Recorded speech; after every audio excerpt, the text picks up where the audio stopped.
Welcome back to the Grow Your Nutrition Business podcast, powered by Healthy Steps Nutrition Mentoring.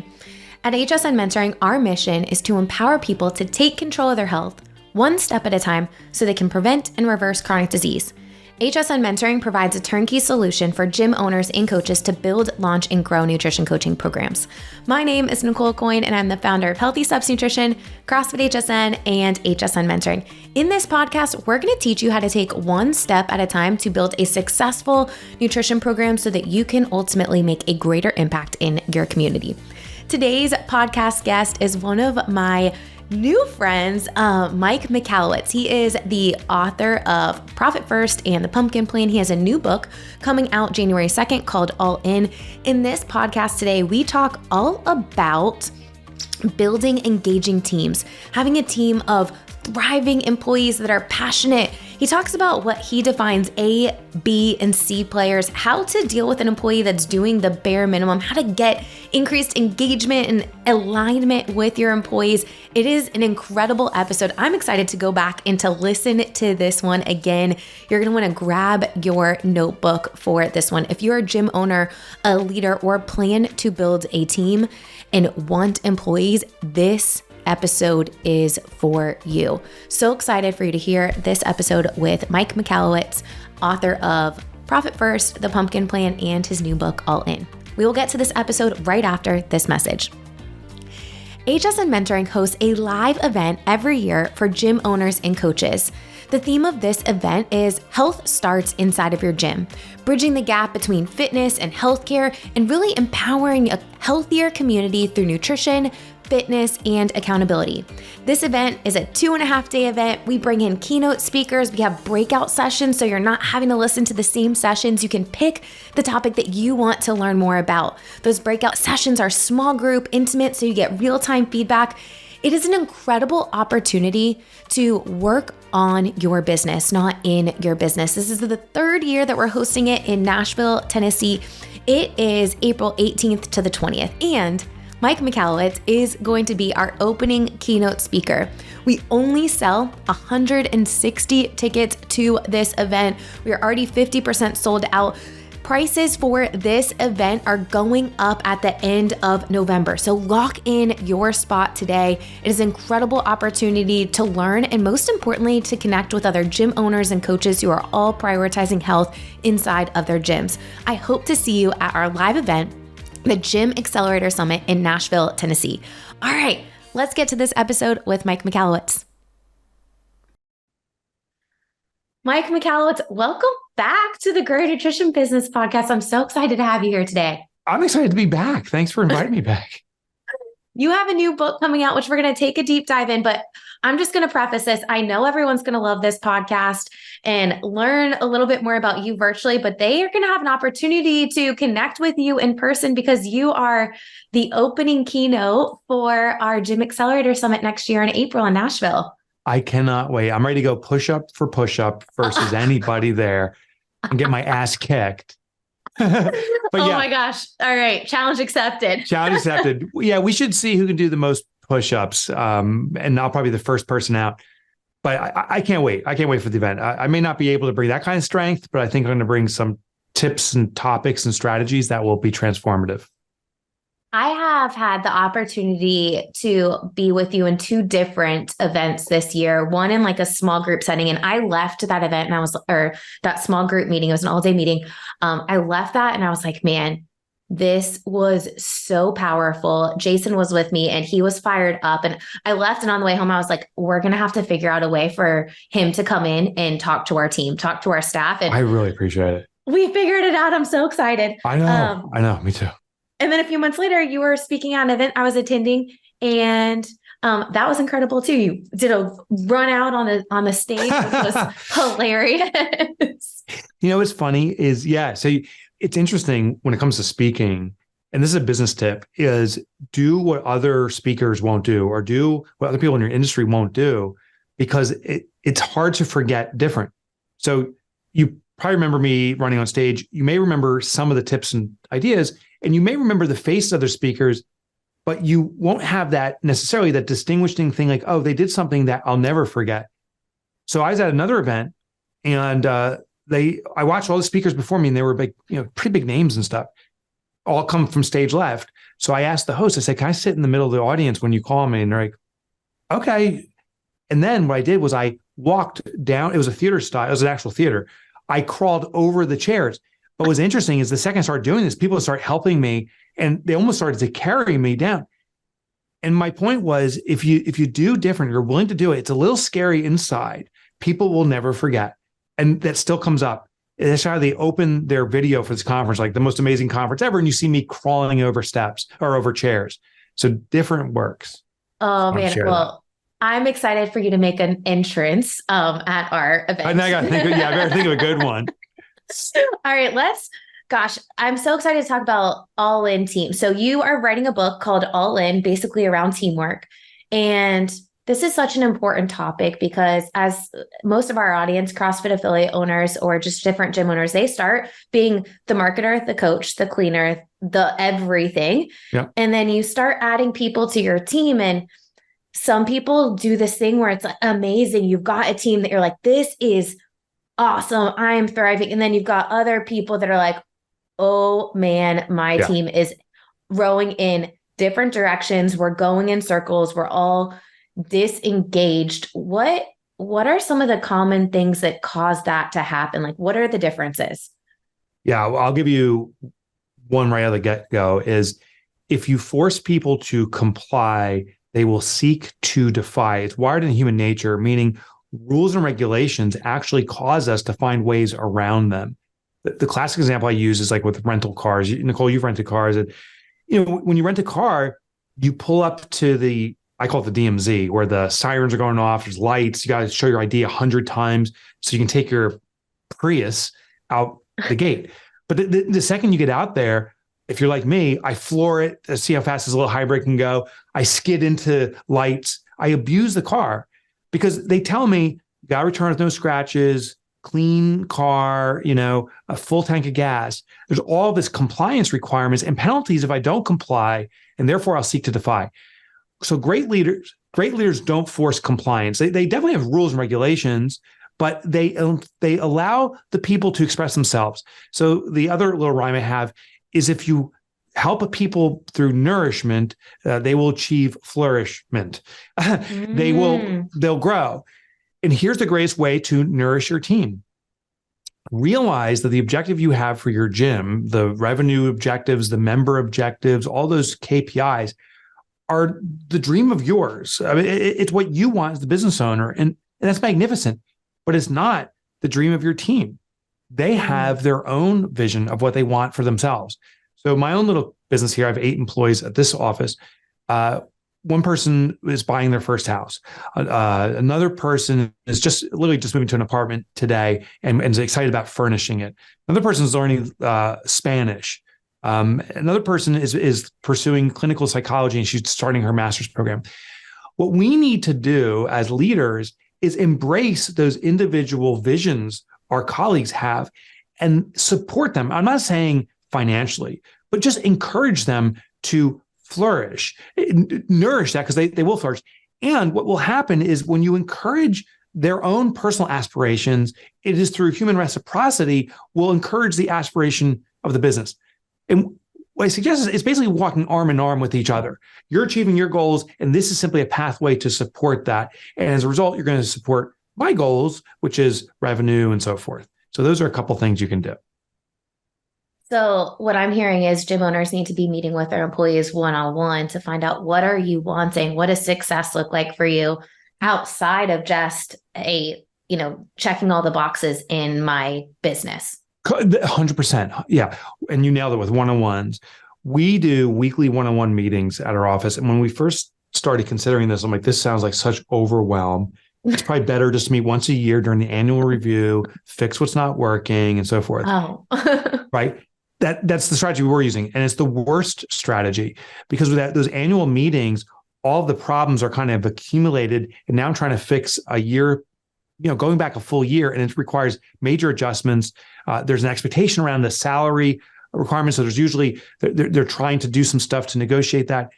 When we started weekly one-on-one meetings, we simply said, hey, this is a check-in. How's life going? How are your personal dreams going? And it does take time. In the beginning, when we were doing these meetings, it was a little formulaic. People didn't feel comfortable. They were a little skeptical. But I would say within a month or two, people are like, oh yeah, I really am excited about, learning Spanish. So I document it, or we have another person that does the one-on-ones too. We document it, and then we bring it up. Say, hey, you were talking about Spanish. How's that going? The manifestation of this, by the way, is right outside my office is we have a tree that's on our wall. And when I say it's tree, it's made out of wallpaper, but it's designed like a big tree, barren of leaves. When we sit down and do the one-on-ones, and we collect all these individual dreams and visions people have, we also give them a leaf. And we say, the second you achieve that, I want you writing down the dream you had that you've achieved. I've learned Spanish, or I made that trip. I wanted to go somewhere. I moved into my new apartment and furnished it. And when you do that, we as a group are going to put it on the wall to celebrate you. Well, we have this tree that is just blooming in abundance with all these individual dreams. It's a great way to publicly acknowledge and support what people want. And it's not some kind of kumbaya.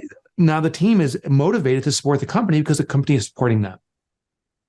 Yeah, you're increasing buy-in because you're letting people know that you care about them beyond the objectives that you want in your business. I love that.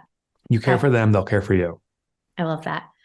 All right, let's talk about some employees that you might have that are like, oh, I don't know, they're doing the bare minimum. What are some things, like I think what you just said, one-on-ones, any other tips you might have for employees that maybe are just skating by? Yeah. So there's a classification that we all hear about: A players, B players, C players. And I want to bust a myth here. When I go to conferences now, I regularly ask people who in the room, these are business owners, who in the room is A players? And I would say all the hands are pretty close to go up. And I acknowledge that to be true.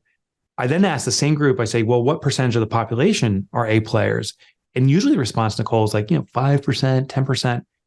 And like, if 10% of the population are A players and all of us are A players here, this is kind of some kind of statistical anomaly. There's some kind of warp in the universe here, or there's a disconnect. And the reality is, I believe everyone in that room is an A player because they have freedom of choice. They have control over their own destiny. They're able to build around what gives them joy and satisfaction. So I can make modifications. I've that personalization ability, and I know what I'm doing. The more control I have over the outcome or the output I have, and the more knowledge I have around it, the more I feel empowered. Well, those elements are called psychological ownership. When you have intimate knowledge about what you're doing, when you can personalize what you're doing, and when you can control the outcome, we become very vested in it, and we usually perform our best. Now, the C players of the world generally don't have that. So what I suggest is, if you have someone that's not performing well, can we deploy what's called psychological ownership? And there's something really interesting about this, is when we deploy it, people start stepping into a greater self. Here's an example back to cars. The rental car we abuse because we don't own it. But the car you own, the one in your driveway, you likely treat it differently than a rental car. You probably don't jam on the gas pedal and skid into stoplights. You probably don't do donuts with it unless it was designed for that. My own car, I just did like a 400-mile drive. And at the end of it, I literally patted it on the dashboard and said, good connection to my vehicle, a love for it, if you will. So the most fascinating part, though, is I actually don't own my car. The bank owns it. I'm making installments or payments to the bank. Mm-hmm. The lesson is this, that you don't have to give people actual equity in your business. You can still give them ownership. So how do you do this? Well, one is pick the areas where you want someone to own. So maybe you want someone maintaining the equipment, one of your trainers. Say, hey, this is your equipment. You own it. And what I mean by this is you decide how you want to maintain it. You decide how to even personalize it. Maybe you give the equipment names, like this is called Susie and this is Mark, and I give every piece of equipment a name. When you give people that ability to control how they do something, to personalize in the way they want, and over time gain knowledge of what they're doing, they'll feel more and more ownership. Then we, as the business owner, have to reward or acknowledge how they're doing in their ownership of something. This is different than responsibility. Responsibility is where it's, here's what you need to do, And if you do it, thumbs up. And if you fail to do it, thumbs down. Ownership is, here is an outcome I'm hoping to achieve with you, but I want to put it in your domain and you determine the outcome. That freedom of controlling the outcome gives a greater sense of ownership. Now, the technique with C players is don't go big first. Don't say, you're cleaning equipment. Pick one machine that they're going to be maintaining. Start off small, sign ownership, watch how they do, reward and acknowledge, then start expanding that sense of ownership. That's called psychological ownership, and that can convert C players to Bs to perhaps As even. I love that. So psychological ownership, if someone, let's say we gave them the equipment and you're like, oh, I don't know. There's some type of control that we like to have as owners, like, is this done? What's the difference between is this done well enough or is this done up to the way you would want it to be done? They have to set the standard and then you have to agree to it as opposed to reverse. So usually it's, this equipment needs to be cleaned once a day and I can't be any dust on anything and it needs to be properly oiled. And if it's not, here's the consequence. Instead, what we do is we go to the person that's going to have ownership and say, I need someone to own the equipment here to maintain it. Is this something you want to own? So first of all, give them the freedom of choice. If not, okay. Now they may say no to enough things that they're not a fit and they've knowed their way out of the business. But if they say yes, then you say, what is the standard for your ownership? What do you want to see as our standard? And let them set it. What's so interesting is when we create an idea, because we've created it, we actually have ownership over our idea. We have control, we've generated it, we've personalized it because we've made the decisions around it. So let your employee determine the outcome.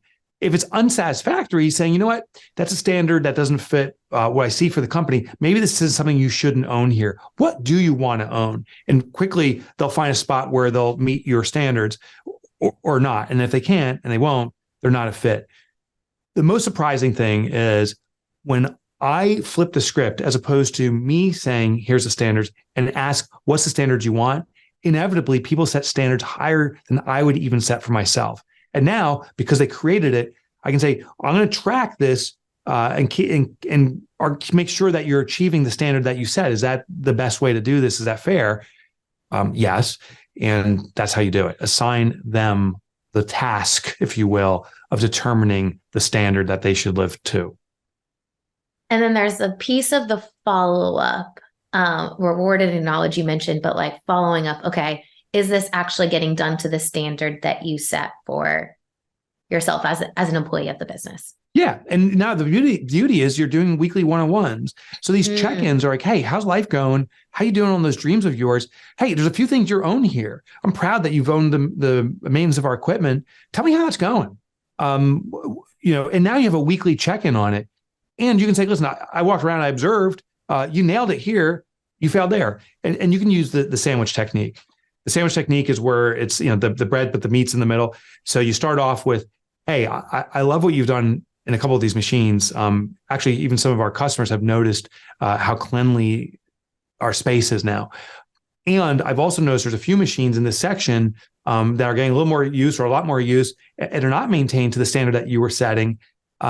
But I know you have a high standard based upon the other stuff. That's the other piece of bread. What should we do about this, not failure, but this point where you're struggling? And that's how you coach them through it. As opposed to, that traditional draconian kind of approach, like this piece of equipment sucks. Yeah, we ignore the good stuff where like, this sucks. You got to fix this or there's going to be problems. That command control kind of approach is far less effective in all the research I've been reading and studying and deploying. I love it. Okay. One more question scenario that I want to bring up, and then we'll shift gears to like the A team players and all the fun stuff. Let's pretend there's a gym owner, and I actually just talked to a gym owner yesterday, and they were talking about how they have a staff member a coach at their gym is not on the same page, constantly questioning like their decisions that they make as an owner leading the company, and potentially even talking poorly about this person to other team members. And it's just kind of fostering this environment that's not propelling them forward. It's probably causing him to take a few steps back.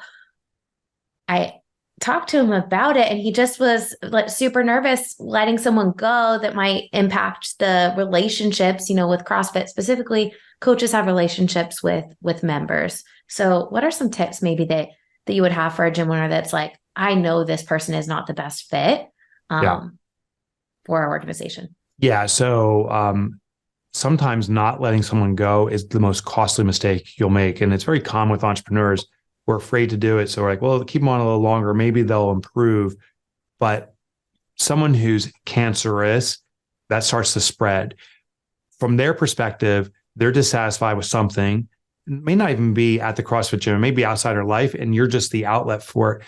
But for them to feel comfortable in their disappointment, they need to get other people disappointed. So they try to rally people around them. Often they'll be a spokesperson for disappointment too. They'll come to the boss and say, you know what, no one here is happy with such and such. They're actually just voicing their own opinion and trying to be representative of a group.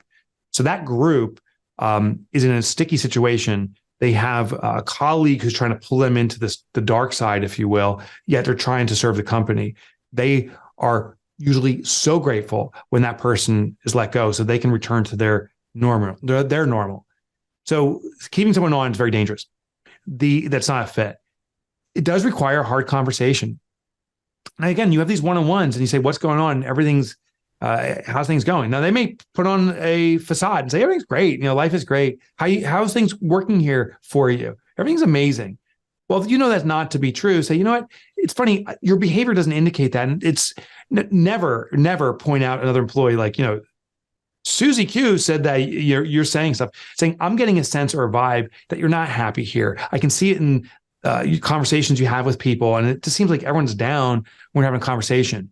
What's going on there? Showing them that you have an awareness of it could sometimes be a wake-up call they need and a shock factor.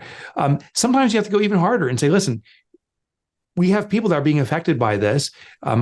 I can feel it in the culture. And if you can't help us correct this, you can't be with the organization. And sometimes you have to be that strict and give them a time frame. Document everything. Always document. After you have a conversation, write it down. I even specify corrective action if that's necessary, saying, here's what you need to do. You're expected to be a champion for the company. You're expected to be a champion for employees. A negative vibe around you pulls down our performance as an organization. Our members are even affected by that. It's a drip down effect. So what you need to do is come in with a positive attitude. I expect you to say supportive things. And if you're unable or unwilling to do that, that's understood, but you can't be with the organization. Document it, give it to them so they know how serious you are.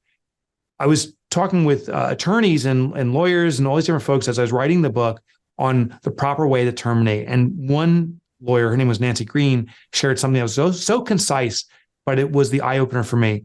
She said, no one should ever be surprised by a termination. No one should be surprised by a termination, meaning that you've prepared accordingly. Now, I know the cost is I may lose some customers and so forth. Yeah, there can be short-term consequences and a little gut punch, but keeping a cancer around can destroy an organization. You could lose everything by trying to save just that one employee. Could not agree more with everything you said. I love the tough conversations. I love having the consequences, writing it down, having them take it back with them. Those are all really good tips. There was a book that I was recommended to read called Necessary Endings. Our pastor, actually, I was struggling at some point with an employee years ago, and he was like, read this book. And it was really eye-opening, saying like, hey, yes, you're doing this for the organization, but you're also doing it and it's going to help the other person so that they can ultimately feel more fulfilled and do what they're called to do in life. And this is a chapter and you need to move to the next chapter, essentially. Yeah, that's the ultimate exit technique, is saying, hey, you just don't seem happy here. And I can see it in your performance. If you could do anything on this planet, anything that was available to you, what would that be? And you move them back to that dream and vision they have. And then sometimes we can facilitate it. We had our own experience here. My personal assistant, her name was Lisa, did a adequate job, but it clearly was not her talent. She was not cancerous to the organization whatsoever, but it was not her talent. And there was missed schedules and errors and so forth. So we had to sit down one day and said, hey, if you could do anything on the planet, what would it be? She says, actually, I want to be a firefighter one day. She'd volunteered as a firefighter. And what we noticed is she wasn't good at scheduling. She was great at emergencies. So when there was a last minute panic, that's when she was on her game. I'm like, oh my God, we're trapping a firefighter in a scheduling job here at the office. We need to encourage that. And we didn't find her a firefighting job, but we started giving her time saying, why don't you go out, seek that opportunity for you? And during that, we need to bring in someone that's a scheduler for us that can work in the long-term detailed stuff. That's how we found Erin. So she started cross-training the new person. And sure enough, today she lives in Georgia working for an airport as a firefighter. Oh, that's amazing. And you were able to say like, hey, it's okay. We don't have to have a bad ending here. It's going to help you fulfill your dreams. All right, let's shift gears. We've got a few minutes that I want to just talk about A players. How do you reward those people? How do you like foster this environment that you've got all A players that you're just so excited to connect with all of them and you know that everyone's leveling up together? Yeah, how I categorize ABC is A players see their role in your business as part of their identity. B players see their role in your business as part of their income. C players see their role in your business as a necessity, an evil necessity, and therefore you're evil. So that's kind of how I compare it. The A players are using the business to be a full expression of themselves. And it's usually the acknowledgement of that. Now, people receive acknowledgement in different ways. Sometimes it's verbal acknowledgement. Other times it's recognition through gifts, awards, stuff like that. Doing something for them, maybe having a car detailer come while they're at work. You get the cars detailed for them. So I invite you to observe how A players are interacting with each other and how they acknowledge each other. That's the same form you should acknowledge them. So if one of your team members always is complimenting other people, they actually like to get compliments. If you see one team member going out of their way to do something for someone else, they like those acts of service, and maybe they're the one you should get their car detailed. So regularly doing that. Public recognition is generally a good thing. Not everyone likes that, but generally A players like that too. So when I have team meetings, what I'll do is go through, and it has to be specific, but I'll say, hey, I noticed last week that there was a member who came in an hour late. It messed with everyone's schedule, but so-and-so stepped in and just took care of this. That's a big deal for our company. It's a big deal for that member. Kudos. So public recognition is another one. And the last thing is you can ultimately pay A players more than the industry standard. If I have an A player leave my company, I never want it to be over salary. But the thing I think is like, I can't afford paying tons of salaries. The reality is one A player employee, if you will, can perform at the level of 2, 3, or even 4 B players, and they can crush the C players who are negative nannies anyway. So by having a smaller team and paying them more per person when they're A players, I found to be far superior than trying to mix in B players and C players and keeping salaries low. Wow. Fire hose of amazing tips to foster an environment with A players. Let's just talk a little bit. Where can people find you in regards to social media, website? You've got a few books. I absolutely love The Pumpkin Plan. Read it every single year. Like that is one of the books that I will read every year and I love it. Take away something different. You have Profit First. That is a incredible book for small business owners. You are in a business, you need to make a profit. So if you're struggling financially, and if you're not, and you're looking to increase profit, go read Profit First. But now we've got All In. When does it come out? How can people find the book? Yeah. So All In is at any bookstore. Amazon, of course, has it. All In, just put Mike after it because there's a few books called All In. But if you put an All In by Mike, you'll find it right away. It's how great leaders build unstoppable teams. It's available January 2nd it'll be shipping on January 2nd, but you can pre-order it today. All of the content, my books are up here on the tree here, but you can get information about all those books plus free chapter downloads at MikeMotorbike.com, nickname from grade school. Michalowicz is too hard to spell, but if you go to Mike Motorbike as a motorcycle, you'll get all that information for free. Amazing. And we'll put the links in the show notes for people to grab the links, pre-order the book. I'm positive it's going to be an incredible book because all of your other books are amazing. And people have an opportunity to connect with you at the Gym Accelerator Summit in person because we are going to have so much fun in a push-up contest. So if you're listening to this podcast and you're like, I want to be in the push-up contest, send me a message on Instagram and we'll get a team going. It's going to be awesome. Let's do it. Thanks, Nicole. All right. Thank you so much. Wow, what an awesome podcast episode. If you loved this virtual session, this episode, you are going to love hearing his keynote in Nashville, Tennessee for the Gym Accelerator Summit. You don't want to miss this live event where we're focusing all around bridging the gap between fitness and health inside of the gym. Make sure you click the link in the show notes to grab a ticket today. All right, what was my biggest takeaway? Gosh, there were so many, having those tough conversations. I loved that he talked about investing in your employees and understanding what are they wanting for themselves personally, just outside of your gym. If you were to think about all of your employees, do you know what they're actually wanting outside of the roles and tasks that they have in your facility? I think it's a really great, powerful question that we can also provide accountability and support for our employees. I also loved how he defined A, B, and C players. When you think of your team members, how many of them identify with the business? Like it is a part of them. How many of them are just doing this for income and how many of them are doing this for necessity? Gosh, I want a team of A players. So excited for Mike Michalowicz to come to the Gym Accelerator Summit so we could take a deeper dive into this topic and so many more.